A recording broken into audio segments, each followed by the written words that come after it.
Ladies and gentlemen, welcome to the Stoop Kid Podcast.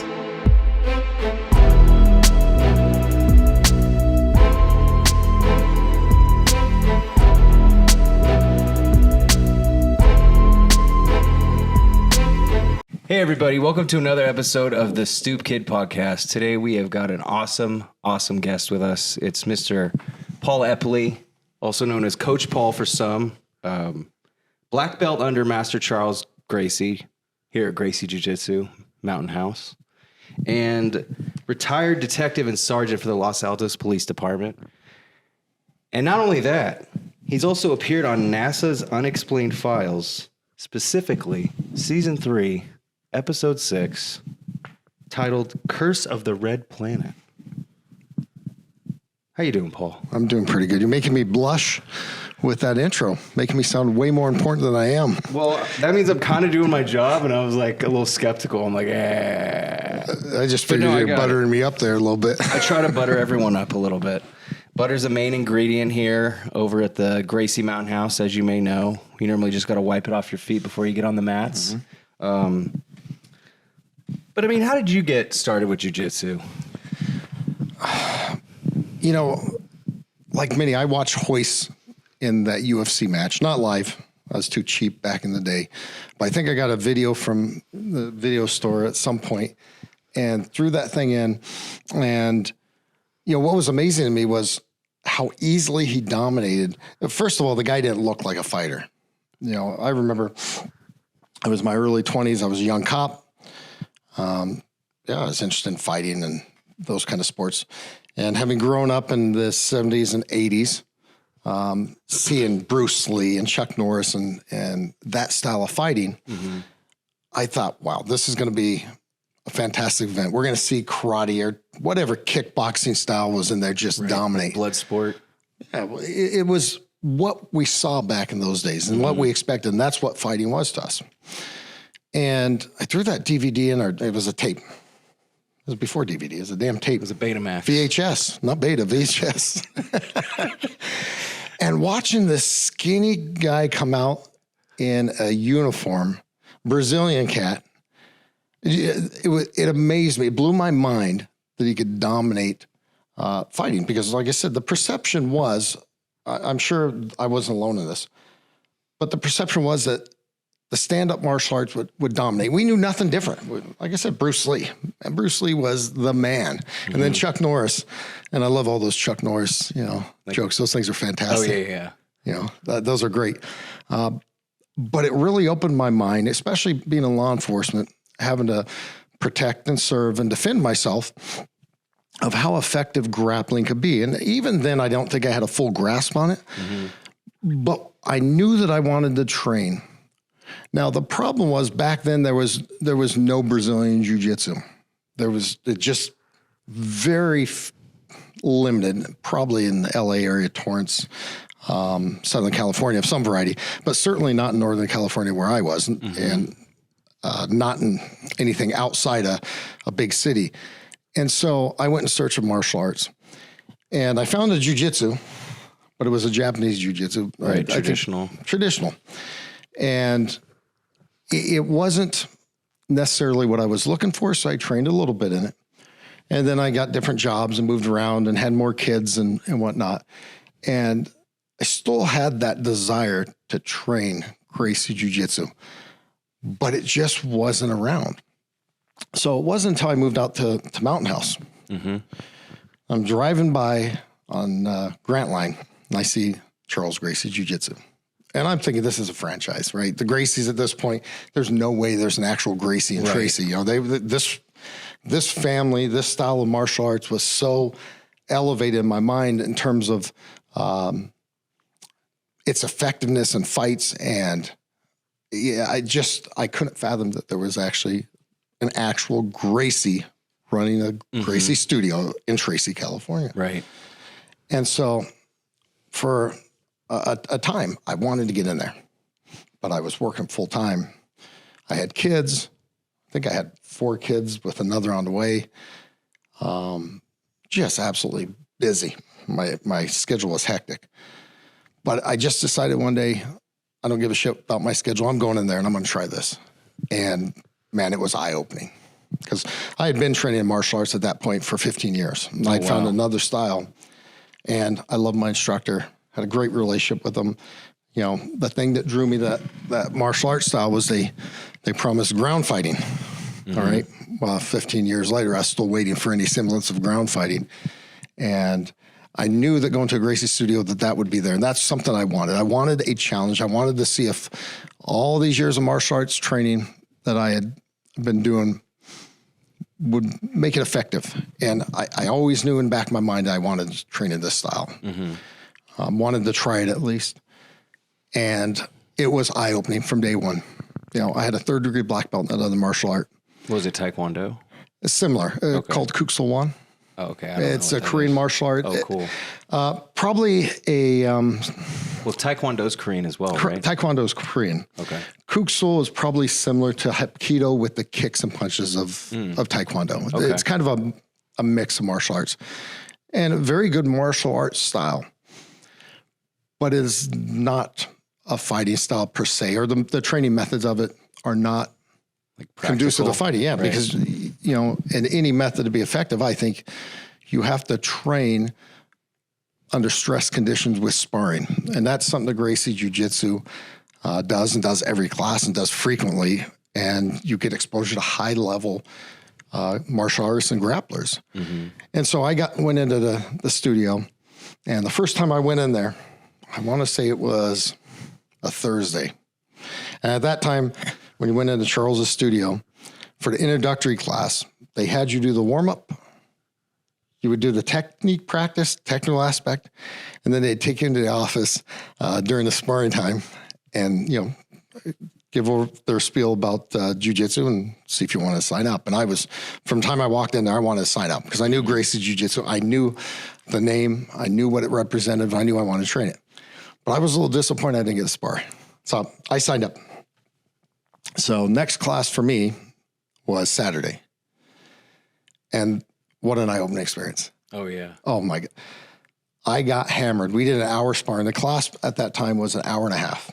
So the first 10, 15 minutes was warm-up. Then you would do technique. And then anywhere from a half an hour to an hour of sparring. Wow. And at the time, his brother-in-law was running the classes. He's a 3rd degree black belt, Vitor, world-class grappler. He now owns a studio over in Brazil. Super nice guy, not a real big guy. Just mellow. Typical Brazilian would come in wearing shorts, his T-shirt, and his sandals, unassuming, just walk in, nice and loose, and absolute killer on the mats. And that was the first guy in jiu-jitsu I ever grappled with. And it took him all about 6 seconds to tap me out. And I mean, choke me out. And we went a 6-minute round and that guy hammered me. And then I went through a murderer's row of the big guys in the gym, these purple belts that were just absolute killers. And I spent an hour on my back getting choked out in every way imaginable and just gotten hammered. And I absolutely loved it. No, I couldn't walk after that. I remember going back home to my wife and saying, my body's so sore, I can't move. And I had been training actively in martial arts for 15 years, but I never experienced that level of domination in any sort of sparring contest, because most of the sparring that we did was touch sparring, you know, with the kicks and punches and with gloves. And jiu-jitsu, the beauty of it is you can go pretty much full force with very low risk of injury because of the nature of grappling. And I was amazed. And I didn't know how long I'd be able to last, but I knew I wanted to do it because they had something that I wanted, which was a knowledge of how to grapple. I had overestimated to some degree because I really thought walking in there with a 3rd degree black belt, I would be able to do something, you know, maybe not dominate instructors or whatnot, but I thought I'd be able to do something. I couldn't do shit. A 6-month white belt just hammered me. In fact, I remember at one point early on training, having 16-year-old kids. And I was full grown man at that point. Well, how old were you? A lot younger than I was than I am now. In my 30s. 30s, like mid-30s? Mid 30s. Yeah. Okay, so that's kind of, not to say we're like similar, but I started when I was 30, Oh, yeah. 34. I wish I would have started with a kid. That's the one thing I always hear people tell me. I wish I would have started as a kid, but you start when you start. Yeah. And, for me, being dominated by teenagers and just choked out, it was just, the whole experience was eye-opening. And I loved it. And I had that mentality that they got me today, but I'm going to get them tomorrow. Yeah. Well, that tomorrow was several years later, but that keeps you going because, you always have tomorrow, even if deep down inside tomorrow is 3 months away, which you might have known, you got to tell yourself tomorrow, because you're never going to really get better if you're always like, oh, in 3 months I'll get better. No, like you need to get better now, but you also just accept the humility as it comes, right? Oh yeah. It's, I don't know if sometimes I think maybe I'm not super smart, but I really believed I'm going to get him tomorrow. Yeah, you're right. I knew deep down that wasn't going to happen, but I told myself it was. But I mean, it's good to have optimism. You don't want to be a pessimist completely, or even being a realist or whatever. It's like, if it's something you want to do, you have to have that like glow of positivity, or that goal, even if it's unattainable on a realistic level, because then what's the point of doing it at all, right? If you don't want to reach that point. Like, either that or you got to block out and have amnesia and not think about it, because it can be very defeating. Yes. You won't remember, so it's fine. Yeah, it's fine. Either way, you keep going. But, I think that the reality was, having trained in martial arts and disciplined myself, and there were challenges in the other martial art, no doubt. And there were skills I developed in the other martial art. And a lot of what I attribute to my jiu-jitsu game now came from that. And a lot of that's the softer style. But the discipline to just keep going and just not think and look at it. Honestly, I didn't analyze it too much. I didn't critique it too much. I just kept going. I trained initially every Tuesday and Thursday when I could find a babysitter, because at that point, I think I had 2 or 3 under school age children in the house, and I was taking care of full time. Yeah, you can't. There's no child care or anything. Yeah, so I had to find a babysitter to go out and train. And so I was just disciplined. Every Tuesday, Thursday, I would go. And then when my kids started going to school, then it just became daily. And, the drive was always there. It was there. So when you were obviously doing this, you started doing this when you were already a cop, right? I think I started training martial arts when I was a cop. I may have just been on the back end of my retirement when I started training in jiu-jitsu. Oh, okay. It was right around that time. One of the things I remember is I injured my leg and had to have surgery on my left ankle. And that's what got me retired as a cop. And I couldn't move around as well with the foot. And I knew that jiu-jitsu also was primarily on the ground. And I thought that would be a good adaptation for the injured foot, to be able to do the training on the ground. I wouldn't put as much pressure, twisting force, et cetera, on the foot. So I think that was at some point after I'd gotten injured. But it was definitely part of my thought process, or maybe justification why I continued to go to jiu-jitsu, because it was the first 6 months of jiu-jitsu for me was brutal. Oh, yeah. Yeah. Well, adapting. I mean, were you in decent shape when you started? I was in fantastic shape when I started. That helps a little bit. Yeah, there is good shape, and then there's jiu-jitsu shape. Right. I'm not in the best shape of my life right now with the business, and running that. It takes away from my jiu-jitsu training. I was in way better shape than I was younger. But jiu-jitsu shape is different. I've had guys come in here that can run a marathon. You put them on the mats to roll. 3 minutes later, they're just huffing and puffing. So that's crazy. It is insane, but I've talked to fighters before, and at least some of them, they were training in an aerobic and anaerobic method. And I think that simulates jiu-jitsu probably closer than other training methods. So they get their heart rate up into that aerobic state, and then super max stress it anaerobic, and then bring it back down to the aerobic state, and then super stress it for a short time and back and forth. And that to me simulates the rolling that I do at this point, especially approaching 50. Well, I know there is some similarities, especially with marathon running, because it's just so hard on the body, right? So sometimes people say you almost have to get to a zen point because your body wants to shut down after the halfway point, and you're almost like autopiloting through a lot of miles. And even though you're consciously running, I think you're in like a safe space in your head or something to bide the time and fight through the pain. Cause it's not, I mean, marathon runners, even when they're trained, it's not painless. And I'm pretty sure when you're done, your feet are all tore up and blistered to shit. And you probably need a lot of tape and probably like a week off. Oh, I imagine more. I can't run 50 yards at this point in my life with my knees and ankles. I don't even run down the block. Dude. And I sometimes watch guys running. I'm just envious. Like, damn, I used to be able to do that when I was young. Well, now you got the club foot, so that's even better. The club foot.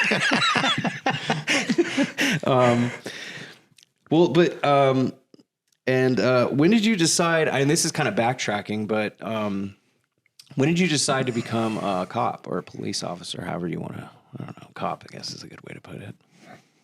I want to say when I was a kid, my mom told me, she said, Paul, I think you'd be a good cop.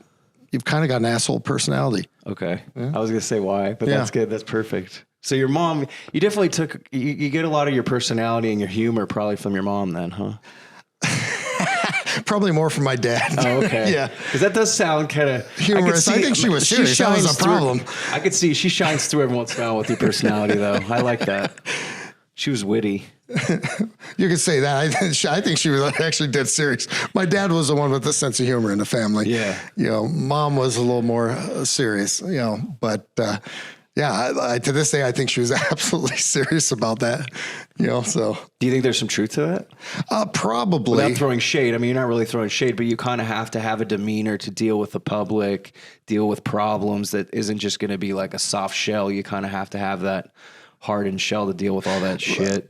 Probably. And I think that one of the things that I've noticed is I don't mind confrontation. It doesn't bother me. I know a lot of people, confrontation is hard. Confrontation to me is just, whatever. It doesn't bother me. And I think that's probably what she meant. That, and, you know, I was kind of argumentative as a kid. Right. Obviously, you know, when mom's trying to put rules on you. Well, I don't know if it's defiant. I think that when somebody's trying to put rules on you, you're growing, especially mom's trying to put rules. I was probably a little more disagreeable than she would like. But hey, you know what? She had me, so I'm at least half of that DNA right there. Maybe it's a little more like my dad, who could be very disagreeable. But I don't think that's a bad thing, because I always saw it as questioning why things were done. And if you want to look at the positive, I think that had the ability to stand my ground, had a moral compass of what I thought was right or wrong, whether that was off or not. I still had it, and I was firm on it, and was able to tell people no. And you know, those are all very important traits for law enforcement. You know, and I think firm. Yeah. The other thing that was kind of interesting, I thought I was more of an introvert as a kid. Okay. As much as you hear me talk, as comfortable as I am in interpersonal relations, when I was younger, that wasn't true. I was much more shy. And when you say younger, is this like 30. Elementary to like pre? No, like I'm talking as even as a teenager, I was more of an introvert. Okay. I think law enforcement forced my personality out a little more, because you don't have a choice. You have to go up and talk to people. Right. And as much as I didn't mind confrontation, things like that, I wasn't necessarily outgoing. And I think that law enforcement really taught me how to talk to people, how to empathize with people, how to arrest people, you know, how to use force on people. A lot of good things came out of my law enforcement career. And I think a lot of my personality was developed working many years and nights. So you were pretty, I mean, like, we talked about like martial arts, and obviously you were in, I'm not going to get it right, the other Korean martial arts, say it. Kuksuwan. There we go. I don't want to be disrespectful. I don't know that you can say it however you want. I don't want to say it. It's not that I don't want to say it wrong, but it's like literally, I drew a blank, but I'm like the other Korean martial art. I didn't want to say that, but. Yeah, this one being Brazilian, far from Korea. Yeah. No, but no, I meant the other is in Taekwondo. But yeah, so like you were a much more like fit person. I mean, even then when you were a police officer, did you notice like a lot of other guys that were similar, or were there a lot of guys that wouldn't really keep up with like maintenance with their body at all, and they just kind of... Yes, there were some guys that were in fantastic shape. The vast majority, no. I mean, even in defensive tactics, I was a defensive tactics instructor.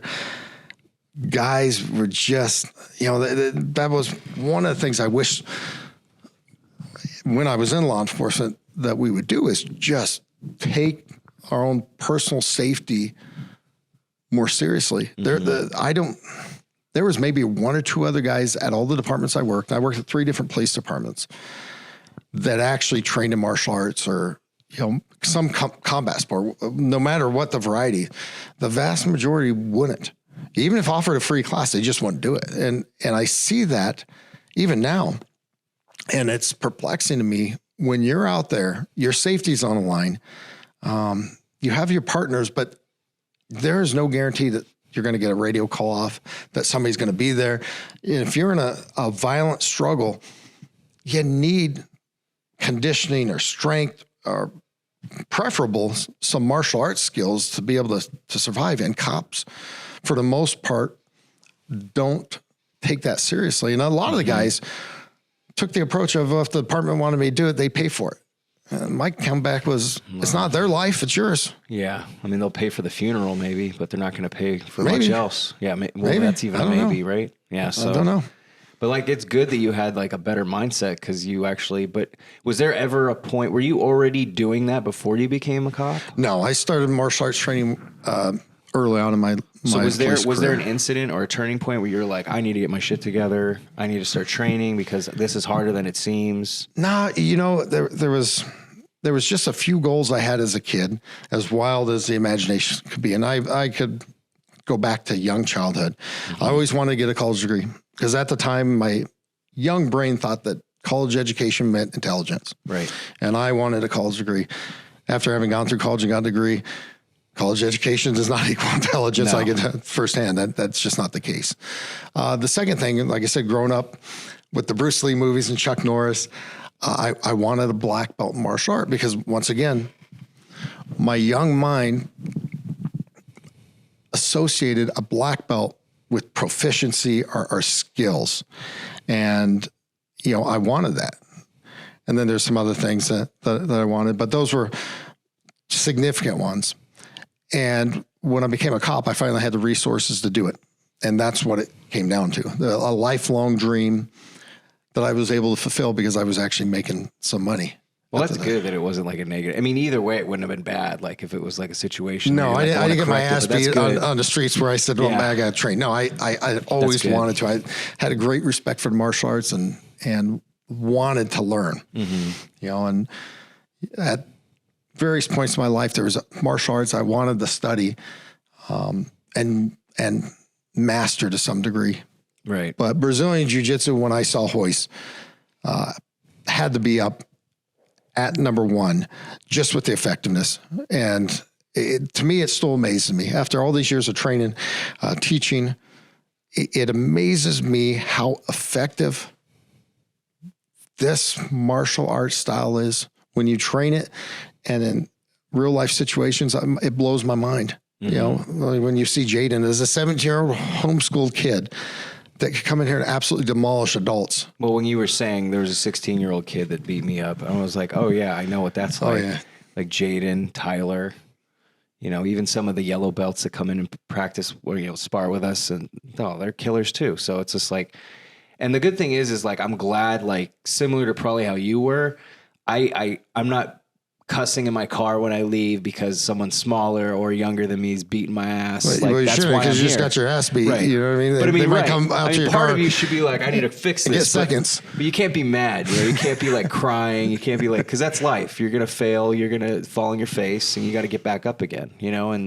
And I think that's part of like the desire with jiu-jitsu or Brazilian jiu-jitsu, because it's never something you're really gonna master. I mean, people might argue that. But I feel like even the masters and like even like Charles, he still probably feels like there's things he wants to learn, even though to a lot of people they're like, how could you learn more? But I'm sure in a personal mindset, there's always a goal that's going to be. I don't think anyone's ever reached their pinnacle, right? And your internal goals set up, like that'd be kind of weird. Yeah, You're if just you- like, I'm perfect, I'm done. Well, if you did, what do you have to look forward to? Well, exactly. And then retirement. But then even if you're retired, like, what are you going to do? You got to like keep yourself entertained and do something. You're not just going to want to be like, I'm done, I'm good. That seems like pretty crazy. So it is crazy. And if you look at jiu-jitsu from the early days, there's just so much with so many more practitioners with it moving worldwide. The set of techniques from the early days to now is so vast and varied. There's so many additions to it with the different minds looking at it and different approaches. Now the principles, and this is why I believe in the basic principles of Gracie Jiu-Jitsu are tried, trusted, true, and completely valid and work. And I've seen it work time and time and time again. But some of the techniques on things, it's amazing the growth of jiu-jitsu as a sport. And the development of jiu-jitsu athletes, because I'm sure in the early days, these were just guys learning self-defense and how to protect themselves. And they went through and really took out and added what was effective, took out what was ineffective, added what was effective, just kept training it and got it to where we had a basis of self-defense that could work for the vast majority of people in a vast majority of situations against a superior athlete, or bigger, stronger, faster, which is the reality of life. There's never an equal match. We try to do it with UFC or boxing or wrestling. Or like Pride. Or anything, but we try to do it where we match weight. But if one guy's 10 years older than the other, the younger guy has a huge advantage. But in real life, it's there applicable. There is no weight class. It's not like you're going to be like, hey, who's my age? Well, maybe at my age now, you get two 50-year-olds, we might talk about fighting. But I mean, like you're at a bar, you're drunk, you're like, who's 36? I'm only going to fight you. No, you're going to fight anybody. Whoever's there challenging you. Right, you got to defend yourself against who's challenging you. Mm-hmm. And that's the beauty of jiu-jitsu. I've heard it said a few times, and I really believe it's true. A lot of the martial arts are designed to take out untrained folks. Mm-hmm. Jiu-jitsu specifically is designed to take out trained opponents. Which is the best. Well, that's necessary because you don't know what kind of training your opponent has. It gives you a plan for dealing with everyone. Right. Because it's silly. It's not like everyone's wearing a card and it's like, well, how many years do you have? Right. Like you don't know their background. You don't know who they are. And even if you size them up, you could still be wrong. Oh, from jiu-jitsu class, you size someone up when you look at somebody small and say, I've got them. You're wrong. Right. Usually you're wrong. For sure. And whenever I see someone that's thin, I'm normally now more intimidated. I've always been on a level of sizing people up on a street level. Whenever I see someone short, just because of how I grew up, I'm more scared of the short guy than I am the tall guy. And I don't know why. Maybe that's just something weird with my head, but I just feel like I think you might have got beat by a midget in past life or something. Middle school bullying, that probably didn't help. But and I wasn't in middle school when it happened. You were in high school? I was a senior and they were in middle school. No. But it's just, I think like you said, there was one time I asked you, I said, well, how should I, how would I size someone up? But you're like, just look for the cauliflower ear. Don't fuck with them. Yeah, pretty much. That's one thing. But even then, that doesn't mean they're good. That just means they've gotten hit in the fucking head a lot. But I still don't want to fuck with a guy that's been hit in the fucking head a million times and probably could take a punch. So, well, yeah, you either been hit in the head, you're struggling to get out of fight locks instead of doing it the right way, or you're just a general badass that's always on the mats and you're going to end up bumping and getting cauliflower. But either way, you're a nut, So it's like on a street way, level, you've trained on some variety and you probably know some grappling. So buy them a beer, make friends, and be nice. Yeah, don't fuck with them too much. And then with your police enforcement career, and it was cool because I talked to you, and when we first met, you kind of mentioned, you're like, oh yeah, I'm on IMDb, and I've been on NASA's Unexplained. Who's trying to get in? I think, Sarah, you go deal with him. He thinks we're open. Yeah, he's coming to get information, which is a good thing from a business perspective. Right. So we're going to just press hold. No, Sarah deal with him. Well, I don't think it'll pick it up. Huh? Yeah, no, we are. But NASA's Unexplained Mysteries. NASA's Unexplained Files. Season 3, episode 6. The Red Planet. I already screwed it up. Chop. Well, you can't edit that out. You got to put your fuck up right on there. I'm just going to be a jackass. I told you. I'm not going to change this. Got the whole thing. I'm not going to do it. NASA's Unexplained Files. NASA's Unexplained Files. Amazing. So I was, even before we get into that, how were you already in the realm of those kind of like conspiracy, sci-fi type mystery things before you even, I mean, obviously that was because you were in a situation, but have you always been into like the unknown and... Fuck no. So how I end up on that show, it's a fucking crazy story. I'm retired at that point, training jiu-jitsu, taking care of my kids, you know, and I get a call from my other detective who worked with me on the case and says, hey, this show wants to fly you down to Burbank and interview you about this cold case homicide you worked, or we worked. Well, Burbank, shit, they paying? Yeah, they'll pay for the flight, you know, get your rental car, something. Mm-hmm. Why not? I'll fly down there. The fact that I made NASA's Unexplained Files as a cop is wild. I just want to say this too.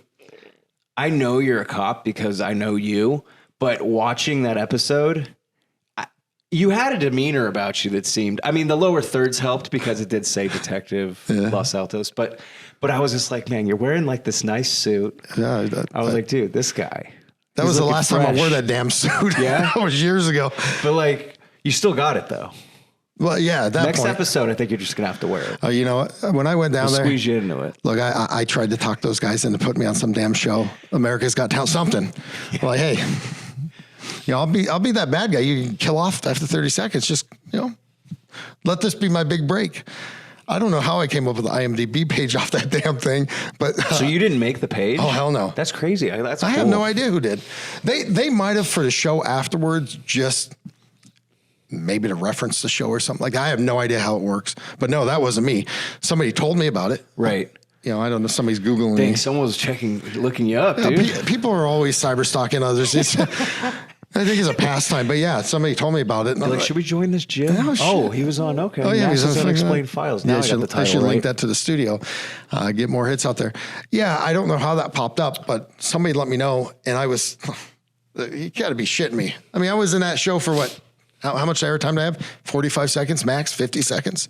Yeah, I mean, altogether probably, but you had interesting perspective. You were bringing up good points, and I mean, the whole situation with you had probably one of the most interesting parts of that episode, because yes, I did watch the whole episode. That is nice. I think I blocked out most of it.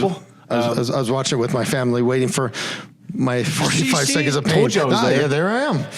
Well, it's like people get excited when they're the news, but you were on an actual production. I mean, that's badass. But what to get into detail about what we're talking about, it was a cold case. And were you on the original case back in the early 90s? No, I was still in high school.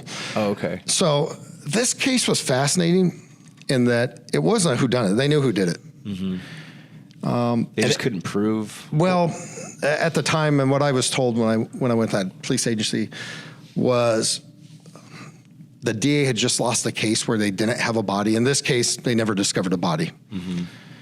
And they were hesitant, after going to trial in that case, to prosecute this case without a body. And the main witness to this case was a well-known drug addict that had made some crazy statements. So credibility was an issue. Credibility, trying to find him was an issue. Okay, so he wasn't in the system. He was just out. He was somewhere. Yeah, he was somewhere. I don't know how the hell we found him. I think my partner Scott found him. Probably the guy who made your IMDb page. He could have been. Yeah. That guy's the real hero. Yeah. But trying to locate this guy more than once, it was just holy shit. Like, we knew he was working at a Ranch 99 at one point, but I don't even think we knew which one he was working at. And I had never been in a Ranch 99 at that point. I thought there was only one Ranch 99. Because you thought they were like Ranch 102. They were actually numbered. I shopped at Safeway and Lucky's. I didn't go to Ranch 99. I had no idea. So, but we found him and interviewed him, and he was crazy. He was as crazy as they thought. But what was interesting was when we started looking at the case, and the case had been looked at by every detective division, meaning whenever we rotated detectives, and it happened every 2 to 3 years, depending on assignments. And every detective division had looked at this case from the original case, I think in 92, up until 2007, 2008, when we started looking into it. And, you know, I was working with Scott, very talented, just retired last year, very talented cop, very aggressive cop, meaning that guy had a work ethic like none other. And he was the captain, right? Yeah, he retired as a captain. He worked as a corporal or agent for me. I was in charge of detectives as a sergeant, so he worked for me. And then when I retired out, he got promoted up, well-deserved, and made sergeant, and then captain, and then retired out and is now enjoying his life. And I wish him the best. He's a great guy, he and his family. But we started working that thing together, and it became all consuming. But what we had found was, and these things are interesting because I was in high school when this case happened, you know, but to go back and look and to find some of the details and some of the things that weren't done at the time. For instance, they initially, after the murder, the cops had hit his house, or what they thought was his house. What I found years later when we looked at it was that the parents owned 2 houses next door to each other. They hit the house he didn't live in. Oh. It wasn't. And they didn't know there was another house. They didn't know. The house they hit was on the corner. They owned the house next door. He lived next door in the back in a converted garage and had at the time. And I believe if they would have known that or found that information out and gone, they would have solved, and by solved, I mean got a conviction of him back originally.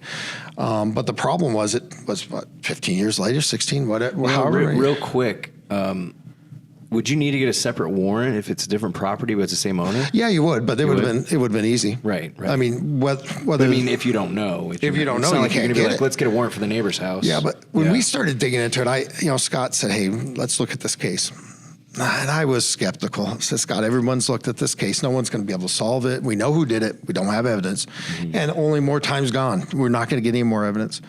But we actually had uncovered several key pieces, one of which was they lived next door. Second of which was within weeks, he had filed for a permit in the city that they lived in to do concrete work on that property. Oh. So me being a detective was like, shit, she's buried on the property. She's going to need concrete. She wasn't. And we knew that because we took ground penetrating radar when we hit it with a warrant. You mentioned the ground penetrating radar. How did you guys decide, or who decided to go to an outside agency, which I think they said it was like someone at Moffett, right? Yeah, no, it was a U.S. Geological Survey. So with that, Los Altos right next to Palo Alto. We had a lot of resources, Silicon Valley. But we had a captain at the time that said, "Hey, why don't you see if you can use ground penetrating radar?" I didn't know what the hell that was.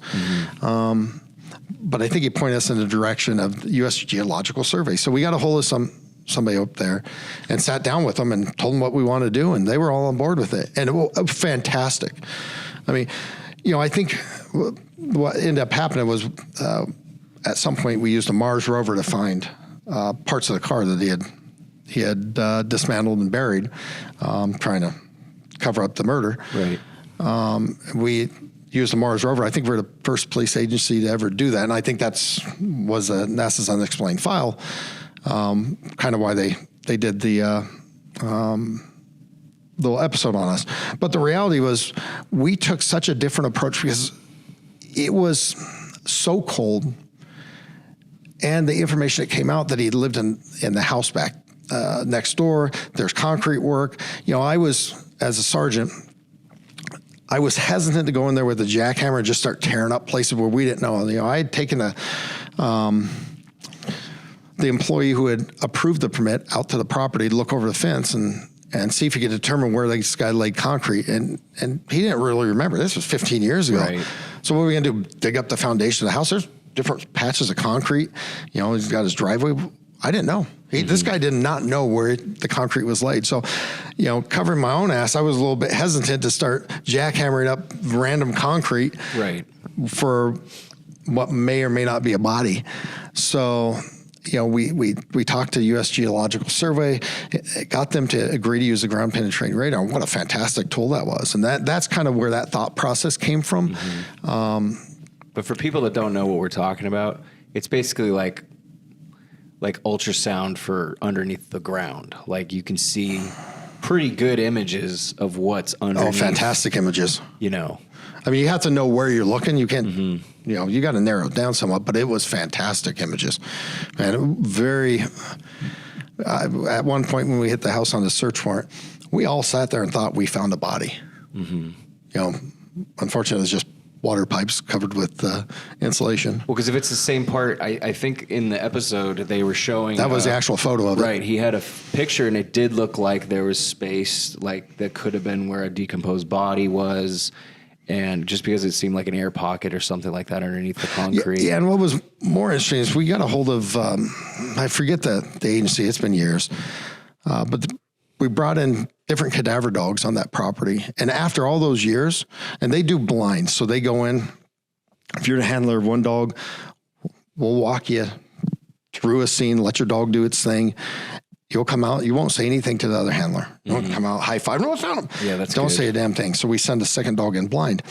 And both those dogs, after a period of, after all those years, hit on the exact same spot, which was the opposite wall of that concrete and that photo that you saw in the NASA's Unexplained Files.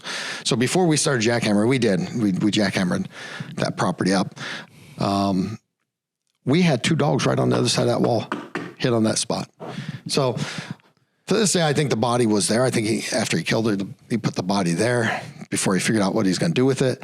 And still had trace amounts of decomposition that the dogs were able to pick up on years Crazy. later. I mean, and that could have been even Crazy. like clothing or something, right? Could have been anything that Just was in had it. any kind of Any decomposition that had seeped into the wall, the concrete, the flooring of some, I don't know if there's carpet on the bottom, whatever it was, those dogs both hit on it, that spot. yeah. That's nuts. Oh man, it gave me a lot of respect for those canines and damn animals. Right, because Those that's dogs not are even fantastic. technology. Yeah, that's They're just natural ability to be able to sense something and smell it out. after 15, 16 years, crazy. Well, that's why they have them at airports still. And they're not looking for weed. Thank God. You're safe. I know. They're looking for heroin, probably, maybe. I don't know. Good thing I don't do that Yeah, anymore. probably explosives and shit like that. Well, yeah, exactly. I think it's more like Drugs. weapons. Yeah, do they even train police dogs to look for marijuana now? I don't think so. Would half the state be if it's detained yeah, I mean, it'd just be getting pointless. randomly searched? You know, that's like checking for caffeine. It's just silly at this point. It's pretty much. It's not decriminalized, but I think on a social level, it's almost there. I don't think there's so much of a stigma anymore. Yeah, when I first started law enforcement, you came up with a bud, and that was Oh, yeah. Like so a you're little gonna take it or nug. going to jail now. Yeah.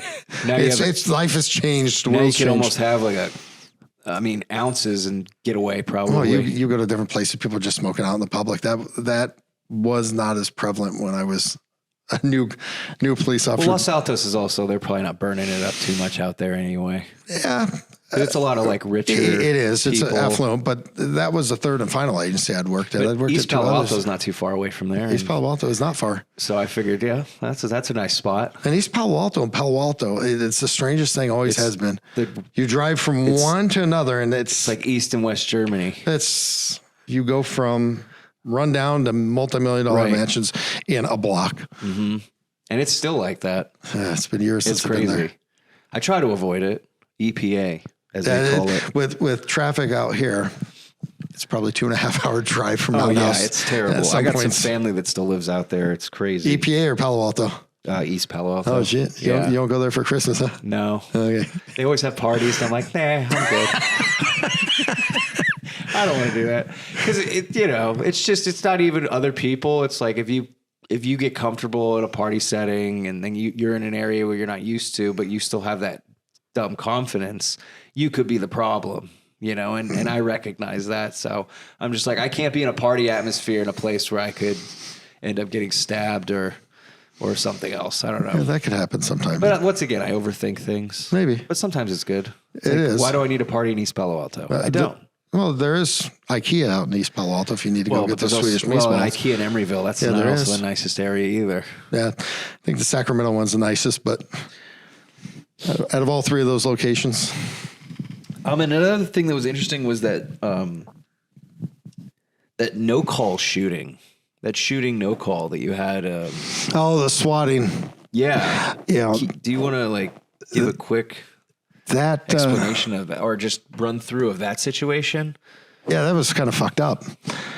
It's one of those things where, police departments make rules, and at the time, if what was reported was accurate, that would have been a SWAT call out. Not at the time, I think that our damn SWAT team was out training, so it was an easy call out. But I remember walking into dispatch. I think I must have been in detectives at the time, and dispatch got the call, and they might have got me on the intercom. And I walked in, put a headset on, and listened to it. And I'm just like, this is absolute bullshit. I remember my captain coming in saying, what do you think? This is absolute bullshit. Just the way that they were talking. Yeah, it was. Call. Yeah. You can never tell, but it was just sounded like horse shit to me. Right. And I don't know I think we had actually rolled out our SWAT team on that out of an abundance of caution. But I remember talking to SWAT team later and saying, this sounds like bullshit. I wouldn't be making entry on anything that sounds like bullshit. I think we got a hold of the homeowner, had no clue what was going on. But that was one of the early swatting calls. I think that was a trend that was just starting. So were some of the theories maybe that it was like an angry neighbor that just wanted to be a complete asshole and mess with those people? Or was there ever an explanation given? Never an explanation. Never an explanation. I think it's some kids just pranking. They probably, like I said, that was right at the beginning of swatting. We hadn't experienced anything like that. And I think somebody was just screwing around, not realizing how dangerous it actually be if you got, people don't want anybody else forcing entry into their house, whether it be cop or criminal. Get shot. I mean, a lot of bad shit can happen. High. They're assuming maybe it's it was a hostage call, right? Correct? I believe so. Yeah. But the weird thing too was I think I remember reading and it said it was like a 2 to 3 hour time when you were there and a few other guys, right? That stuck around. And my question was going to be, do you think it was a decoy to allow crime to happen somewhere else or nearby because hands were on deck? No, with California law enforcement, interagency cooperation such that even if you had, say an agency tied up and we were running, we didn't have 15 cops on shift at a time. We would just pull from another local agency. So it's pretty seamless. And when you're dealing with cities that are right next to each other, and you're working with those cops all the time, you might have a 2-minute delay in your response, but it's not going to be significant. So if you wanted to accomplish something like that, it would have to be something I would think that would be at an agency where there's no mutual aid anywhere around. So kind of an isolated, and you could tie up most, if not all their units. Right. Or you would have to do it. If it was in like Winnemucca. Yeah, somewhere but in the Bay Area. Yeah. No, that's just not going to happen. Right. Yeah. So I think it's just somebody screwing around. And then, the news got a hold of it. It's crazy some of the stuff that they run with. Honestly, I didn't think that was newsworthy, but they get something and they're going to run it. And no, it could have been newsworthy for a few reasons. Maybe they're trying to make it seem like the police department was in some ways made to look a fool, or who knows? Because you never know what the media wants to do, right? And you never know the articles. They just want something that someone reads or wants to read. When I was in charge of detectives, I was also the press information officer. And so on what we deemed to be significant case, we would send over a press release. Otherwise they'd get logs and they could pick and choose what they wanted. Mm-hmm. And some of the stuff they chose, obviously there was stuff that you knew. And that's why we do a press release. We knew that'd be news to be interested in it.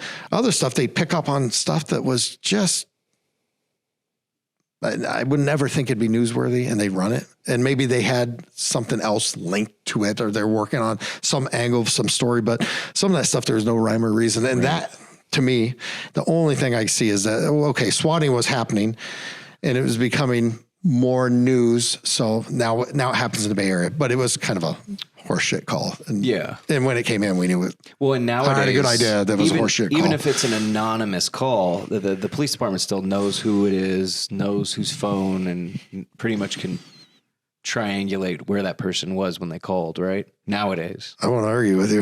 Right. But I mean, that pretty much tells me what I was asking. But exactly, back then, they didn't really have you know, it's not like they're going to star 69 and find out who called the anonymous tip, or I'm assuming it was anonymous since no one could follow up with. Yeah, I think it was a spoof number or something like that. Yeah, so maybe who a the hell knows? payphone or something. Yeah, but they're still. Back when were they still? Well, how old do you think I am, man? I don't know. There's that many payphones back then. They had payphones when I was in high school. Yeah, I've still seen payphones at different places. Those aren't payphones anymore. Yeah, they don't work. No, that's weird. If they're there, they're either like some kind of like museum piece, or maybe some kind of call girl still working there. Yeah, who knows? That's their home base. It's crazy though. We did have payphones as kids, and that just disappeared. Now everyone has their phone, computer, everything with them. Do you remember those commercials like call and collect? And there was a whole like a bunch of different numbers to call collect. Now no one has to do that anymore. Yeah, I remember. It's just weird. So I follow Supercross race. I love motorcycles. And back in the day, I think Jeremy McGrath was sponsored by 1-800-COLLECT. Oh yeah, I remember those. Yeah, that's crazy. Crazy. And now it's like, what the fuck is that? Yeah. What is it? Collect? Oh, yeah. If I put a rotary dial in front of my kids, I guarantee you they'd have no clue how to operate it. Oh, yeah. Those were cool. And with the really long cords, so you could, because it was before cordless. Well, yeah, you had a definite like limit. Thing that was just like a bullwhip, and you basically uncoiled it. And yeah, that was crazy. Dude, we had technology when we got those cordless phones. I remember getting those in my house, and that was technology. You lose them? Remember they had a page button? Yeah, they had a page button. I remember that. When they first started, they weren't even gigahertz; they were megahertz. Yeah, that's crazy. I remember the sound of when you pick it up, it was a little different sound. Yeah, it wasn't quite as clear. It's kind of funny. And now people are like, "What the hell are these dinosaurs talking about?" Yeah, most people I don't think have a home phone now. Yeah, I don't. I don't have a home phone. Do you have a home phone? Oh, yeah, I still do. Is it because you have a cable? Because the cable forced you into it? No, I have a Magic Jack on the home. Oh, okay. I don't know why we had it. Maybe it's just I feel like I give that out when I don't want people to actually talk to me. If you want the triple play discount, you got to have a home phone. And it's like, no one wants a fucking home phone. Yeah, but they anymore. require it. Yeah. Still sticking to tradition. Yeah, I think my Magic Jack, I give out that number when I don't want to talk to someone. They can call the phone. I don't check the messages. I don't know what messages I get. But it rings sometimes. I just figure it's spam call or somebody I don't want to talk to. Yeah, most likely. Mm-hmm. Do you ever have fun with those guys? Do you ever like? Yeah, you have my home phone number. No, I mean, I gave you my home phone people. Not anymore. No? No. I don't even answer. If I don't recognize the number now, I don't answer. Yeah, now it's not as fun as it used to be. Yeah, and I'm afraid I'll be put on another list and I'll get even more annoying phone calls. And probably. I don't want that. So I don't answer. Did I ever tell you about the time I had that call? No. Remember that time I think the wife came in and she's like, oh yeah, I was upset because I left class one night. And I was home smoking in the garage. And of course, tobacco, I'm sure. Yeah, no. I was blazing it up. And you were hot boxing your whole garage by yourself. I was stoned, and then I got this call. I got a text message from my bank, but it was, and I know it sounds dumb, and it was dumb. Part of me was skeptical. I didn't do anything dumb, but it said Patelco Credit Union, and I was like, well, that's odd. And then they said, reply yes or no if these charges were made. And I'm like, well, that doesn't seem that weird. So I'm like, whatever, I'll just reply. So I replied no, because obviously I didn't make those purchases or anything. But the odd thing is I'm one of those people that's constantly checking my bank app. So I'm like constantly in touch of what's happening, where my money's going, so I can see. And then you realize you're so stoned you actually have Wells Fargo, not Patelco. Fuck, man! You're like, what the? Who installed this? Yeah, no, but so I'm kind of in touch, but I'm just kind of letting it go because I'm like, well, maybe the app's fucked up, and whatever. So I'm just playing around, and I'm just kind of checking with the dude, and I end up replying like no, and then I get a phone call incoming, and its caller ID is Patelco Credit Union, and I'm like, that's in my head, I'm like, that's a little odd because one, it was like 10 p.m. and it would probably be some kind of 1-800 number, and it would probably say that more than it would just say Patelco, but in your head, they get you because you're thinking, okay, maybe it's legit. So I'm still in the back of my head, like, don't say more than what you have to. Ask questions, but don't give information. That's just kind of always my thing anyway. Like, you can try and pry it out of me, but I'm not going to voluntarily just give it to you. So I was just kind of kept asking the guy questions. And after a while, it seemed like he was getting really impatient. And then he kind of fucked up because he said, you know what? We're going to cancel your card. And then that's when I started getting annoyed. I was like, okay. And this was, this was a Thursday. So I'm like, great. You're going to cancel my card before the weekend. I just got paid. How am I going to use my fucking money? And I kind of told the guy that. I'm like, cool. So if you do cancel my card, am I still going to have online access to my bank? Because I'm going to need to pay for things. Because it's ridiculous. And from his terminal in Bangladesh with the name of John Smith, he's able to check. By the way, not a foreign accent at all. He supposedly said he was in Canada. We'll get to that in a second. But did you ask him what the temperature was in Canada at the time? Oh man, it got good. But he ends up going. Not only are we going to cancel your card, but we're going to. He kept asking me, before I get to that, he kept asking me, is there anyone that's been accessing your bank? Have you been giving out your bank account information to anybody? And I'm like, no. And he asked me that a few times. It was really weird. And I think he wanted me to give someone else's name and information out so he could just move on to them too. I'm like, wow, really? So you don't have a Rolodex of people to call? You want me to help you with that as well?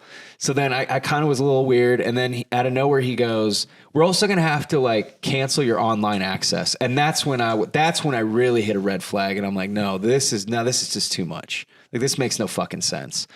And then I'm still holding out though. I'm like, I'm not going to give this guy anything, but I'm starting to get irritated. Right. So then he fucking goes, okay, well, to give you access, we're going to reinstate your account, but we just need your current password and login information. And I said, listen, you're calling me, telling me someone's accessing my stuff. Now you're asking me for that information. Why do you need that information if you're Patelco? And then he loses it. He totally breaks character because I kind of cussed at him. I said, I don't fucking appreciate you asking me for all this shit when you're telling me someone's screwing with me. And then that was me kind of testing him, because now I'm like, this motherfucker's going to break character. Then he goes, I almost fucking had you. And then I'm like, part of me's happy, but then part of me's like, the ball's on this fucking guy. And he didn't hang up. We go back and forth for probably another 5 minutes. And I told him, he's like, I know where you live, motherfucker. Like, my parents own Potemco.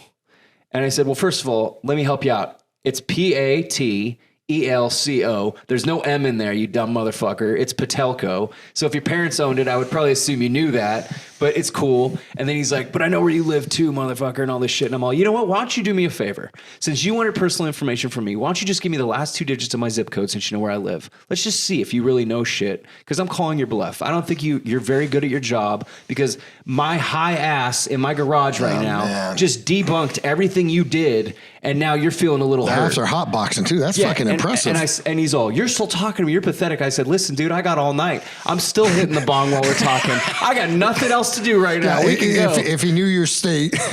I'm like, trust me. This is good entertainment for you when you're. No, at that point, exactly. Now I'm just mad, and I'm like, now I want to fuck with him.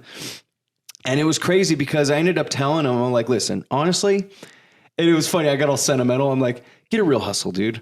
Like, this is not for you. It's not working out. If my square ass was able to figure you out and kind of call you out, what do you think anyone else is going to do? Like, you're just baiting for old people. Like, it's pathetic. Yeah, and I said, also, call a little early in the daytime, dude. It's 10 o'clock. It's a little telling that an agency's not going to do this. They would probably email me. And like, by the way, I'm accessing my bank account right now, and you still are wrong about any kind of pending charges. So that's smart. But it was just like, it was funny. Like the amount of balls these scammers have nowadays, and how threatening, because he actually was being crazy. He was like, I'm gonna cancel all your cards. I'm gonna show up at your house. And when he said he's gonna show up at my house, I got really upset, because as you know, like, having kids and a family. Oh yeah. Once someone threatens your dominion, you know, where you live, it cuts deep. Well, you don't go there, right? Yeah. Guys don't go there. That's like, we're gonna fight. That's like brutal fight, like to the point where it's gonna be like one of us will be in urgent, walking away. Like one of us won't. Exactly. Yeah. I mean, that's threatening in a whole family. But I was like, and so then that was the problem, right? I go in the garage. This is the poetic part. I go out in the garage to get high, to calm down.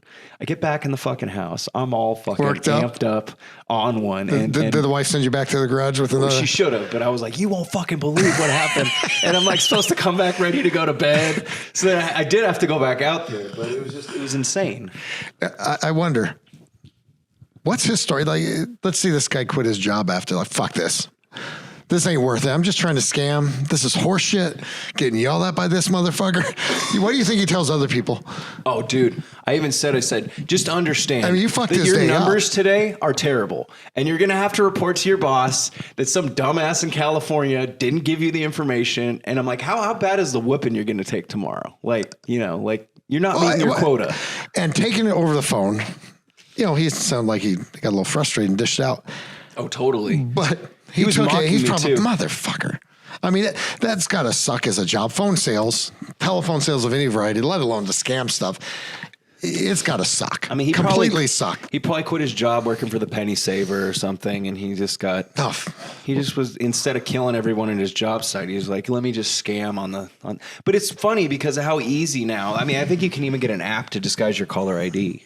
Yeah, I'm sure you can. Like anybody can. Yeah, you pay $1.99 or some bullshit. So this guy was probably in his room, and he's probably not even out of high school. Who knows? But it's just crazy. I was like, man, the hustle changed. Like, there's always going to be that just come off like that. That's insane. Well, Great character. Well, I was kind of laughing to give him some credit. It was kind of funny because he was mocking me. He's like, because remember I said, I'm like, oh, how am I going to access my bank account on the weekend? And then he goes, excuse me, hold on, I'm going to cough. That was a good time for Charles Gracie Mountain House break. Oh, yeah. Nothing quenches better than a nice Charles Gracie Mountain House water. Brought to you by Alhambra. This is purified, by the way. No, or actually, I think it's spring water. Alhambra? Whatever.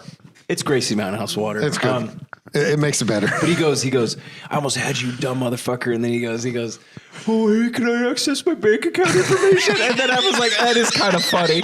I was like, oh, this fucking guy. I'm like, damn. You're like, I wasn't laughing at the time, but on the inside, I'm like, well, that's kind of funny. You know, I was like, son of a bitch. Yeah, what if you run into this guy one day? You're like, God. I recognize that fucking voice. That's the guy. Yeah. But it's just funny. He's like, could I get my bank account? You're so fucking dumb. And I'm like, yeah, but you're the one who's sad and still talking to me. But it was just funny.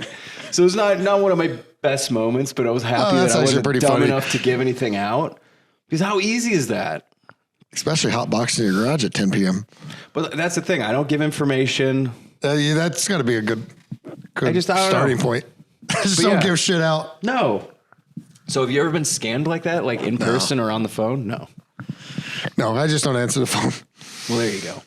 But diving back into younger Paul, what I always like to ask my guests too, like what social group? You said you're an introvert, but like in high school, senior year, like what was your social group? Were you like? Honestly, high school was the worst 8 years of my life. No. Scaled it. No, so 8.5. The interesting thing was I raced motocross as a kid. And I somehow convinced my parents that high school was getting in the way of my motocross career. So I think I did maybe 1.5 years. I broke my legs a few times racing, like 3 times, broken arm. It was a brutal sport.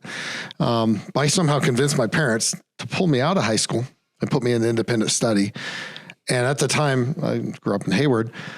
It was at a continuation school. I think the independent study was run out of that. So the work was not very challenging. Mm-hmm. So I could literally go down there once a week and I'd do all the work and then I was good. I'd go out and ride and work on my dirt bikes and, travel up and down the state with pops. And, so the social group I hang out with was the other racers. There were some good racers. You're like motorheads, I guess. Like it was dirt bike racers. Just bikers. Bros back in the day.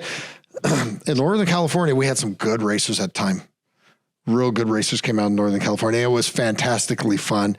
I think everyone looks back at their youth to some degree and the time when we're free. Right. I just remember traveling different racetracks, racing, having a great time. I also remember the hospital stays with the broken legs. That sucked. So what kind of music were you into during that time? Like AC/DC, Metallica. Okay. Yeah, that was. Is that still kind of your bread and butter? Kenny G for the finer points in life. Yeah. When you got to slow things down. Yeah. You go with a little Vandross. What's the Love Dungeon? Now when we go into the Love Dungeon, what kind of music are we talking now? I have about as romantic self as a rock. There ain't no damn Love Dungeon. I don't listen to Yanni. No, I do play the sax a little bit. Yeah. Shout out to Mike at Main Street Music, my sax instructor. I got guy. my guitars fixed down there over in Tracy. Yeah, they do good work. Good place. Good place. Good place. I enjoy playing the sax, but no, the reality is I don't get a chance to listen to too much music with the kids with this. I am here or there, home or here. I'm either working or not. You come in at 8 a.m. a lot of times I'm here.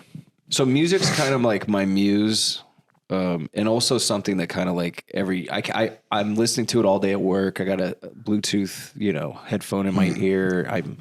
I listen to it at night when I'm smoking in the garage. I don't know why that was a quote. It really happens. But, I'll give you my playlist. You what got do you it do right to on unwind though? Like what, if it's not music, what's your mental like break from life? Ride motorcycles. Yeah. I love motorcycles. Yeah. So, with those years racing as a kid, my body's just not what it used to be. I've tried racing again. One in the beginner class, the vet beginner a few times. But I just enjoy riding. That is how I get away. Takes me out of the stress. And that's how I wind myself down. Unwind, I guess it would be. What's the longest ride you've ever gone on? San Diego and back in 2 days. Oh, wow. Yeah. That is pretty quick. Yeah. It was a lot Especially quicker on on a that. bike. Oh, I had that Pan America. That bike's fast. On I-5, that bike is fast. Harley Pan America. So how's that for avoiding the radar planes? They got to catch me first. Because man, I mean, honestly, as a cop, good luck. You I'm have an always idea, looking. right? Is there? They go randomly. There's not like a certain area they're I don't flying know. over. I don't even know either. I don't know, but Are they like passenger planes or are they like drone type planes? no, I think they're passenger planes. But Yeah. I've never, knock on wood, I've never been hit by a You never been chippy. clocked by All one? respect to CHP, never been clocked by the planes. I did. I had one. This was years ago. I was like 20. How fast were you on? How fast was I going, or how fast was I clocked at? I How was fast were you going? 100. I was smart enough to ask the cop because he goes, "You know how fast you're going?" I said, "How fast was I going?" You just answered a question with a question. Good job. Exactly. Because if I tell him, then he's like, you know "Cool, what I- I'll do you know what erase I the did? Do you know what I 85 and I'll put the 100." So I'm like, he said, "Well, I got you at 85." I said, "Okay, Sorry. sounds okay to me." Yeah, you're thinking shit. I'm like, it's like negotiating in a sales room. Oh, You're yeah, like, because I don't want to say my number first. I'm gonna let you talk, and then we can go from there. Yeah, But- because you know, with those tickets, every mile an hour you oh go yeah, up. it's worse, and it's more points, Yeah, and it's a bigger fee, more fees. So I was like 85 in my head. I'm all that sucks, but it's way better than what it was. Yeah, you just knocked off 15. So I'm Thank like, you, thank officer. God. But it was still in a random county, and everyone tells you all the time, show up to court. The cops never do. I'm like, I'm not driving down 4 hours to hopefully, and with my luck, the guy would be there. Yeah, well, 4 hours overtime is a good motivator to show up. So I ended to up traffic paying court. this crazy fucking thing, and I took the points, which was dumb, but whatever. Did you go to traffic school on that one? No, I didn't. I know I did an online one. Yeah, I had Yeah. to do like a silly on. It's ridiculous. It's almost. I think they just do it so you pay the state because there's nothing you that's a take. pretty There's good nothing you quote. learn from that, or it's not insightful. And whoever does it, you're not really like, oh, good. I feel like a reformed person now. I'm not going to speed anymore. That's never the. No. They know that, but it's just it was funny. It was like, oh well, and ever since then I've kind of been like. I only do like a certain amount over just so I know, like if I'm only 10 over, I'm probably not going to get pulled over. So you can afford the ticket. Well, that and I know if you're 10 over, they're realistically, unless they're being a dick or it's a slow day, they're probably not going to pull you over because they're looking for people going a little higher than that and driving reckless, more reckless, So as you get older, you kind of learn that and like understand the gist of like. Cops aren't just going to want you and be able to pull over everyone who's going a mile over. Well, most people speed. Just to me, don't be the fastest dude on the roadway. I'm the second fastest dude on the roadway. So I see somebody coming up on me faster, I let them go. I kind of pace them a little bit, and I'm watching. I'm always watching. And they're on the always highway. weaving. Like it's very obvious. Like it's like cool. If I stay straight, and even if I'm speeding, I'm not going to get caught nearly as easily. I as never this weave. Dickhead. Yeah. That's not true. I weave quite No, a bit. we're not talking about baskets, Paul. No, I'm not talking about baskets either. But I will say that Pan America is fast. It's a nice That's bike. awesome. So is that like you don't have that bike anymore? Well, I have that Oh, bike. you do. Is that the one you drive in? Up to Yosemite? Yeah. My ill-fated? Yes, that was one. So it's still up my place by Yosemite. By the way, you're still getting injuries on these bikes. Yeah.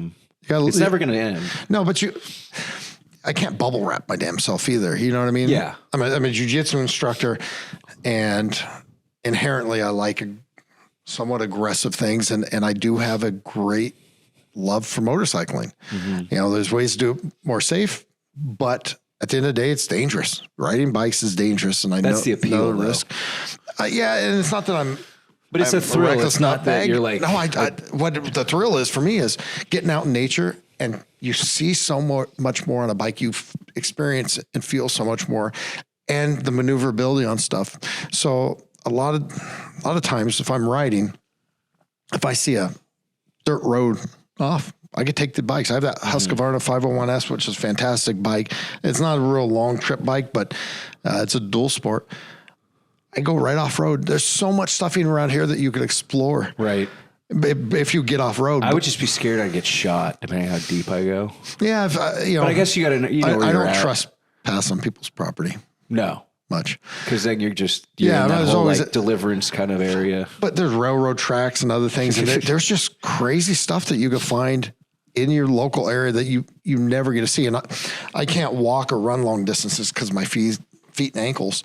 So the motorcycle gives me access to that. Okay, yeah, because I got to get it claimed as ADA compliant, so I can go wherever I want. car. You're not confined. Not confined. You see and feel, and you just get into different places.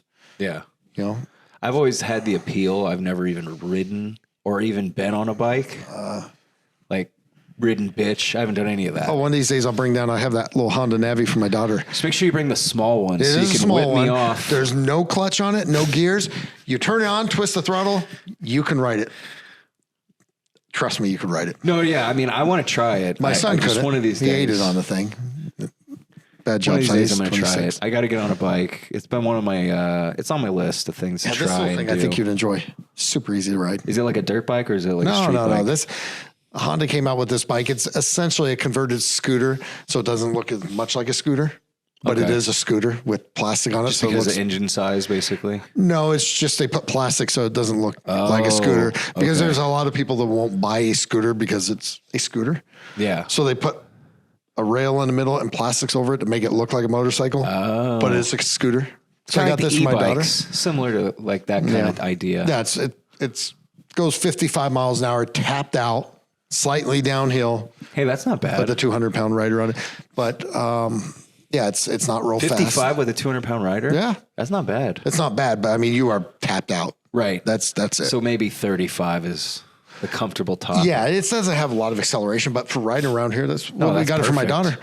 daughter. She go to high school. We live 2 blocks from the high school. She's just going to ride right to high school. At 15 and a half, she's able to get that permit to ride the thing. Oh, that's awesome. Just take her book bag and it's got a nice little container on it, luggage container. But I'll bring that in. You could ride around the parking lot. That'd be great. If you eat it, just run. We got right run, and then I don't know Yeah, you. exactly. We don't know each other. Maybe it's stolen. We don't Yeah. know. Who knows? Rip the plates off of it too. Maybe throw them in the gutter. Plate. Bikes have one plate. Oh, that's You know, smart. less work. Yeah, it's easy. You can put a little tape on a couple numbers. But going back to jiu-jitsu real quick before we end it, do you have any recommendations for people starting out that are maybe a little skeptical, maybe a little nervous? Like, do you have any advice to them that might help them get into a dojo and just maybe finally take that step towards getting any kind of jiu-jitsu into their life that are half in maybe? The first thing is just do it. I have a tremendous amount of respect for anybody who will get in here and try it because the amount of adults I deal with that just want to do something, know that it'd be beneficial to them, but just for whatever reason hesitate. You know, the fact that you can step your foot on the mat knowing that you're going to be dominated, for lack of a better term, for a while speaks to the character of people. I when I say I truly respect and love anybody who can actually get on the mats, especially our students here, you know, I want to see them succeed. So the first thing is just do it. Second, and just as important, is find a place that you're comfortable with. You know, every studio has its own vibe. It's their goals, whether it's a competition studio or more of a self-defense studio. Make sure you're comfortable with the studio that you're at, comfortable with instructors, with the other students, and get in there and open to learn, knowing that you're going to be defeated, but understanding that you're there to learn, not win. And that's one of the things I see with people is they'll come in here and think this is an MMA fight. And they're trying to win it like it's an MMA fight. Kind of angry. Yeah, well, there's a visceral reaction of, I'm gonna. And that's not what you're here for. You're here to learn. Right. And if you're open to the learning process, jiu-jitsu can be very uncomfortable. You're going to get defeated in it quite a bit, but you'll learn how to be successful with it. And when you open your mind to learning, that's why I see guys take off, and their game will go from this level to this level quickly. Like you'll struggle for 6 months, a year and a half. And then when I see the guys will start listening and they'll start applying it. And next thing you know, they're in here, coach, this is easy. Yeah. Jiu-jitsu is easy. The concepts are easy. The application of it is very, very difficult because there's so many moving parts. Right. And once you are able to understand the concepts and get a little more mastery of your body, it really does become fun. Yeah, I think the hardest part from my perspective is mastery of the body, your own body. Yeah, that's because you can learn anything after repeating it, but it's like how do you put yourself into that and do it correctly, and it's a lot of it's mental toughness, I think, too, that people understand once they get in here after a little while. It's not just physical ability. You're really gotta endure panic and not. And tell your body you're not going to die, or tell your mind you're not going to die. And when your mind thinks it's going to. Exactly. And I think, and I'm still not there. The minute even like Sean gets, locks my legs and drives his hips down on my stomach, he's a long dude and heavy, or when Eric's on top of you, and it's just like, man, I still have to remind myself, I'm like, I'm not going to die. And I remember you telling me one of those times in class, you're like, when someone's on top of you, you can be in this position for hours. Like you just got to imagine like a waves washing over you, right? Or just kind of like put yourself into a position that's you're not dying, even though you're like freaking out, and it's because you're not used to this situation, so your instincts are, hey, don't go into this situation. It's dangerous. But the cool thing about jiu-jitsu is I think it's taking your meter of danger and adjusting it. So you're like, okay, is this lethal or is this something that's uncomfortable? And like, I'm really happy that I've been here I think I'm going to be on my 6th month pretty soon, if not already. And I'm nowhere near where I want to be, but I've lost 30 pounds. I feel like mentally I'm a lot more confident. I feel like I carry myself a lot better when I'm just around, just out and about. I don't feel like, even though I know I get my ass kicked every night in here, which is part of what we love and what we deal with, like I feel like I have a much better chance on my own, like out in the real world, and it's really good. It's good to have that mental confidence and just mental discipline. And I wanted to thank you for that. You're welcome. And I think that what you're going to see is when you get new people in, and I've seen this, guys will be struggling to feel like, man, I'm just getting my ass handed to me in class. And then somebody new will come in, and you find how easy it is to handle them. Mm-hmm. 200 pounds, strength, speed, athleticism is strength, speed, and athleticism. That is a trait. But the balance of people who've never trained on the ground, specifically Brazilian Jiu Jitsu, it's like taking candy from a baby. And once you experience that after being hammered all this time and somebody new comes in, and you're just like, dear God, they have no concept how to start. How easy would it be for me to just literally pummel this guy, choke him unconscious right now? You'll see how much progress you make. When you're in class every day, it's so hard to tell because you're going with roughly same people. Killers. Yeah. And you're on the bottom. Shit, I haven't learned anything. As soon as you get a new guy, and you're gonna see it, that right. Light bulb will usually flash like, holy shit, I actually do know something. And holy shit, Most people have no clue that they know nothing. Right. And it's fascinating. It's fascinating. And it's a confidence builder too. Oh, yeah. And I that is usually the precipice of when people start saying this really works. And jiu-jitsu absolutely unequivocally works. Well, yeah. And now it's become part of my life. And that's not just me being like, I love coming here, but no, I really do. And it's become part of my life. Like if I don't come more than 3 times a week to the gym, I'm, those bad jokes are terrible. I feel weird. I feel like I'm missing something. I feel like there's something off. I'll get bitchy. I'll get moody.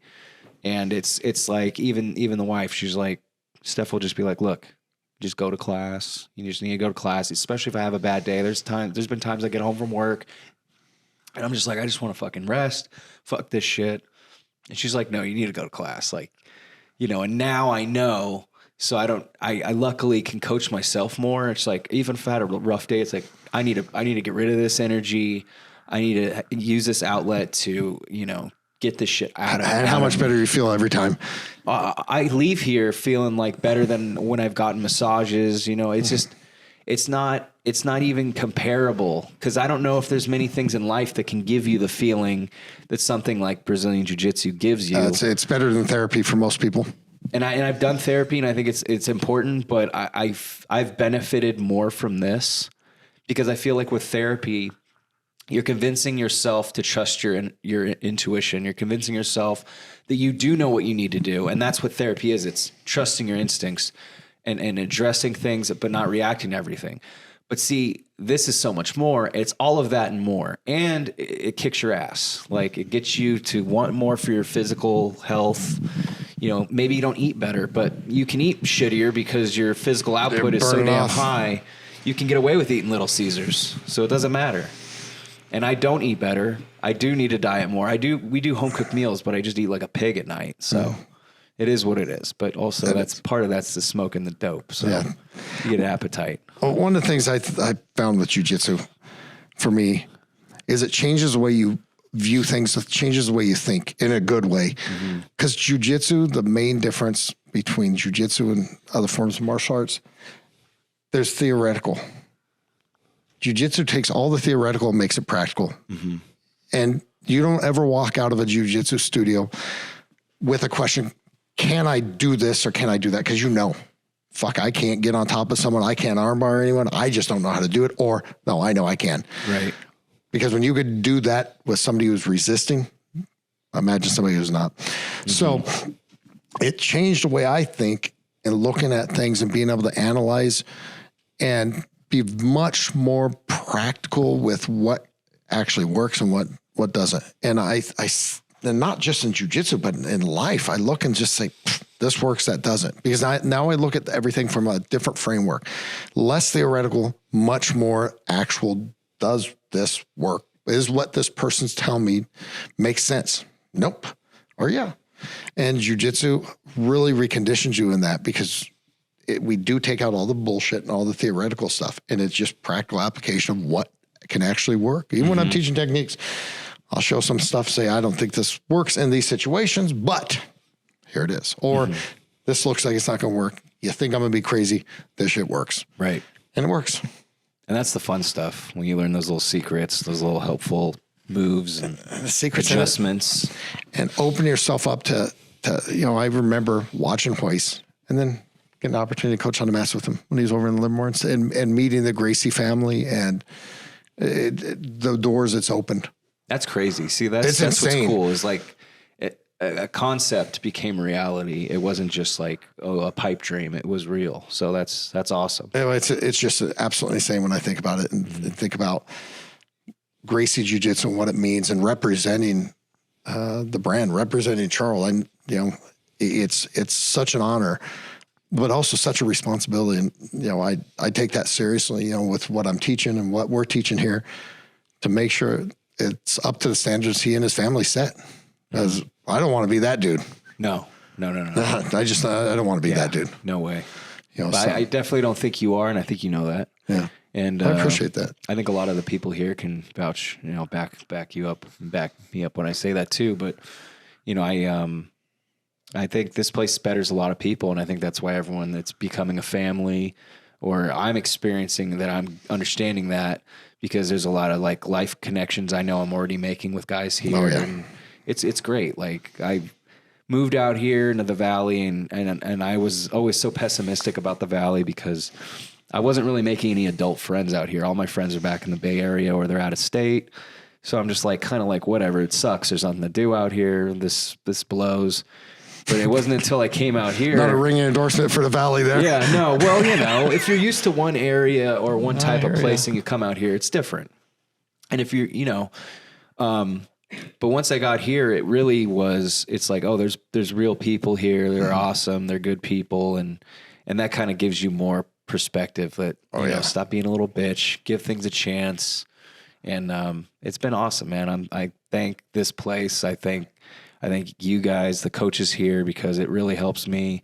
It's helped me change my perspective on things. It's helped me better myself as a human being. And I'm excited to see how much better and more interesting life can get with following this through. And I'm like you. I know it might sound crazy, but my end game is to be black belt as well. I don't care how long it takes me. I just want to get to that point because it's something I think that it's just a good goal, and it's something I want. It's not just like, I don't want to just come in here, and I know you said there's like blue belt blues, and I don't want to do that. So I'm gonna keep it up. It's too good of a thing for me to just give up. So and I'm gonna keep it going. Even though it takes 10 years on average to get a black belt in jiu-jitsu, once you get there, you look back and say, "Holy shit, that was fast." Mm-hmm. It seemed when I was going through it that it took forever, and I got smashed, and everybody does. I've heard Henzo talk. I got smashed. I was the guy they smashed. But once you get through it, you almost wish you could go back and experience that same journey, but maybe take it a little slower. That's kind of life though, right? Yeah, it is. Because even when you look back on the golden years for some people, you're like, man, I wish I would have just enjoyed the journey more than we're always so focused on the end game, right? Yeah, and jiu-jitsu is if you give it time, it is a long journey. And even those terrible days in here, I look back upon fondly, just absolutely getting hammered by these guys as a white belt, thinking, man, those were good times. Yeah. Those were good times. Well, it's beneficial. Like if I have a rough night in here, my ego is not like the best when I leave, but I understand that I learned something, right? And as long as I can learn, at least if I can learn, I mean, even getting your ass kicked, you're learning. You're learning. So as long as I'm learning something, that's all I mean. That's all I require for class. And when I say learn something, it's not from the coaches, it's from myself. Like I'm learning my mistakes. I'm learning what to not do. I'm learning. And when you guys tell me like what to do in real time, I'm not ignoring you. I hear you. I'm just trying to apply what you're saying while I'm thinking. It's hard. Now imagine us. Charles, I love you to death, but your English ain't the best. How many times I've been choked out by going the wrong left? Oh, yeah. Use your left hand. Your left. Sorry, your other left. Oh, dear God. No, see, and that's good that you guys, it's good that we're on the same page with directions. Oh, yeah. It happens and it takes time because you could know what to do, but the body ain't doing it. Yeah. It comes to a point like everything else in jiu-jitsu comes. Be like, put your arm over there. And I'm like, I'm not going to say it out loud, but I'm like, it's not moving. It's not, there's no way in hell. And I'll hear other people too, like they'll be like, no, you're in side control, trap the leg or try and hip up or something. And you're like, I can't, he's smashing me. So it's like, yeah, it's all very relatable. I know. And trust me, I know. But it's not that I want to be like, stop telling me, coach. Like I love when you guys give me advice because that's why I'm here. Oh yeah. Well, and from just if my face is red, it's because I'm trying to breathe. Yeah. Which can be hard to follow advice and instructions at the time. No. And we get it. I get it from a standpoint. It was, Charles coached hard. And there's times he'd say stuff and it's like, dude, I can't. Like, you don't want to say that, but then you're like, I hope they don't think I'm ignoring them. Yeah, no. But the coach still has to tell because there's going to be a point when the body is conditioned to react and move a certain way. It's just minor things that you pick up on and you will be able to do it. And I want it in your head. Right. If you ever get in a fight, and that's why I say the same thing That's for the the inner same dialogue positions. you want to have. So right. you never have to think it's there. So you just react and you take out all hesitation. So if you ever have to use this in real life, it's bam, bam, you're on top, I'll you're hear winning. Paul or I'll hear You Sarah should. saying, tuck your neck or, don't do that. I hear Charles's voice at times in different positions ringing in my ear, just like I hear Igor's voice, his beautiful Brazilian accent, the follow movement. I'm fucking trying. But especially those tough positions, I still hear my coach's voice ring in my ear. And that gives me assurance that shit, that's what I need to do. Okay, I try, it doesn't work. Try it, doesn't work. But it's the beautiful thing about jiu-jitsu. And I'll say, I love your family. You have a wonderful wife that supports you, and that's fantastic. That is such a blessing to come in here and train with. Not everybody has that wife. Steph's a sweetheart. I'm lucky. Yeah, I'm a lucky guy. Especially because you're a meathead and two beautiful kids. You married up in terms of looks. Like meathead in the aspect of maybe intelligence, not an aspect of like, I don't know. Whenever I hear meathead, I think like maybe like muscle bound dude, and I'm like, nah, that's not. Like, no, that's I don't not. know. I think like dumb.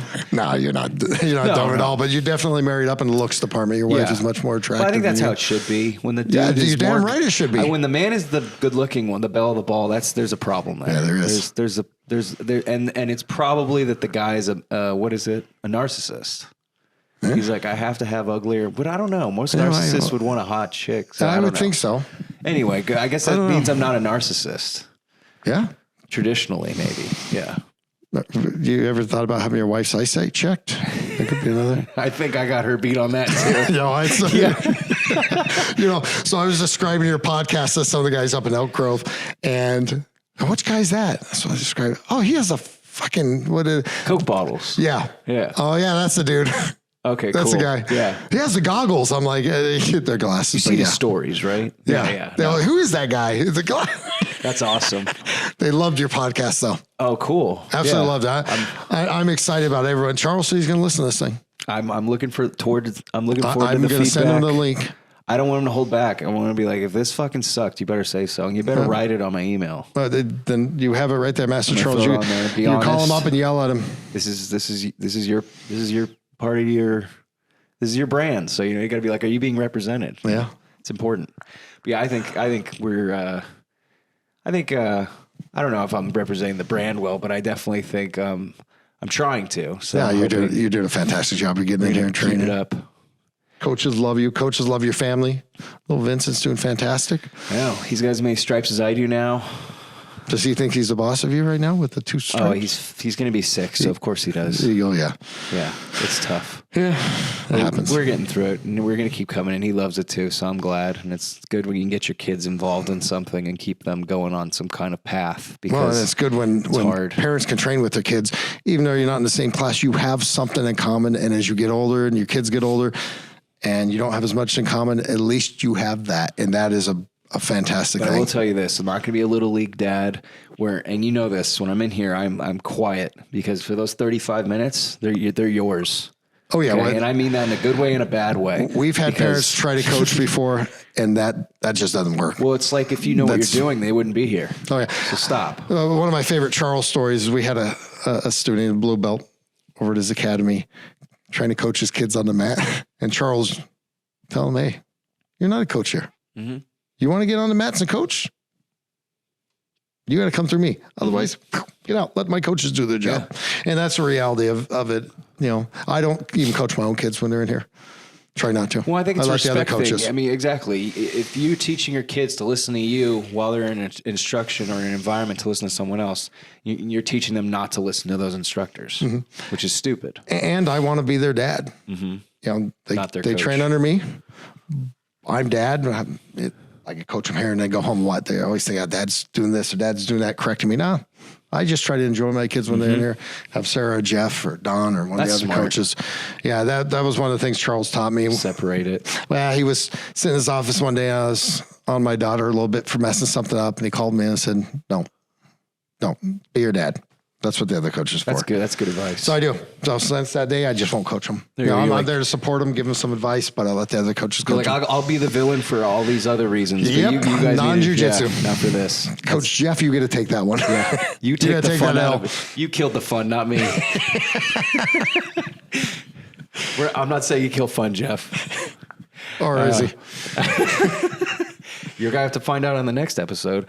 But I think I'm going to wrap it up. Thanks for coming on. I appreciate it. I'm glad we could do this. I know I've been we've been talking about it for a little while, but I'm glad we finally made it work. No, I'm happy to I'm going to have you back on. I think next time we're going to do, now that we got the intro down for Paul, we're going to definitely go and maybe get some themes going for what we could talk about. Dear God. I originally was going to have you be the Valentine's Day episode, and we were going to do all advice on relationships. Yeah, I'm going to have to take a voice modifier and a mask Well, I was to do going to put that. we're going to put like a black sheet over your head.